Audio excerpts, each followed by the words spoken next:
Hello guys, welcome to Kalavati వంటలు. ఈరోజు మనం ఆనియన్ ఎగ్ కర్రీ ఏ విధంగా ప్రిపేర్ చేసుకోవాలో చూద్దాం. ఈ విధంగా చేసుకుంటే ఎగ్ కర్రీ చాలా టేస్టీగా వస్తుందండి. ఇప్పుడు మనం తయారీ విధానం చూసేద్దాం.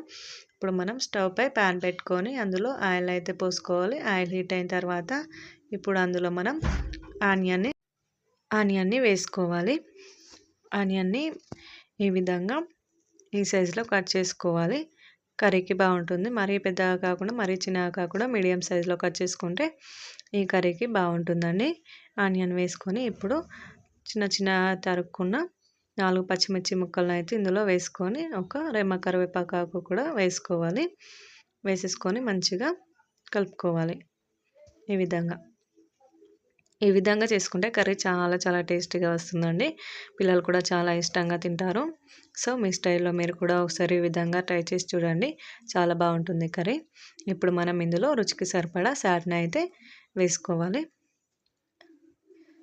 సాల్ట్ని వేసుకొని మరొకసారి మంచిగా కలుపుకోవాలి. అంతా మిక్స్ అయ్యేటట్లు, అంతా కలిసిపోయేటట్లు మంచిగా కలుపుకోవాలి. మంటని మీడియం ఫ్లేమ్లో పెట్టుకోండి. మాడిపోకుండా చూసుకోండి. మాడిపోతే కర్రీ అనేది టేస్ట్ రాదు. ఈ విధంగా స్లోగా అడుగు నుంచి పైకి, పైనుంచి కిందకి కలుపుతూ ఉండాలి. ఈ విధంగా కలుపుకొని ఇప్పుడు మనం ఇందులో కారం పొడి వేసుకోవాలి.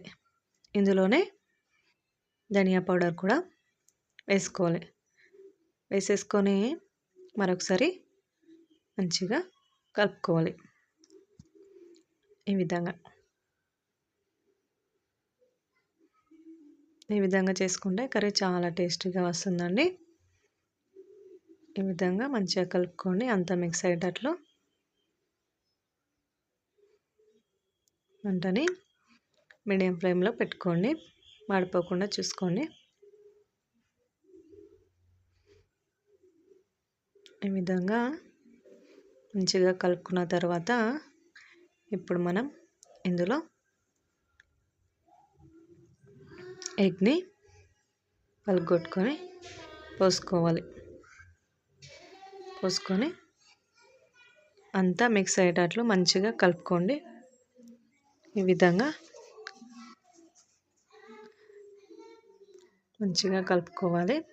మంటని మీడియం ఫ్లేమ్లో పెట్టుకోండి. అడుగంటకుండా చూసుకోండి. అడుగంటితే కర్రీ టేస్ట్ అనేది పాడవుతుంది. కర్రీ అనేది మంచిగా రాదు. సో ఈ విధంగా కలుపుతూ ఉండాలి మంచిగా, అడుగంటకుండా. ఈ విధంగా చేసి పెడితే పిల్లలు కూడా చాలా ఇష్టంగా తింటారు. చాలా చాలా రుచిగా వస్తుందండి నిజంగా ఈ విధంగా చేస్తే కర్రీ. ఒకసారి మీరు కూడా ట్రై చేసి చూడండి, చాలా బాగుంటుంది. ఈ విధంగా మంచిగా ఆనియన్ ఎగ్ మంచిగా మిక్స్ అయ్యేటట్లు మంచిగా కలుపుకోవాలి. చూడండి ఎంత బాగా అయిందో. స్మెల్ అయితే అదిరిపోతుందండి. ఇలా చేస్తే ఎవరైనా ఆహా టేస్ట్ అద్భుతం అనాల్సిందే. ఈ విధంగా చేసుకుంటే రైస్లోకైనా చపాతీలోకైనా ఇందులోకైనా చాలా బాగుంటుంది. మీ స్టైల్లో మీరు కూడా ఒకసారి ట్రై చేసి చూడండి. మన ఛానల్లో అయితే సబ్స్క్రైబ్ చేసుకోవడం మర్చిపోకండి. Bell icon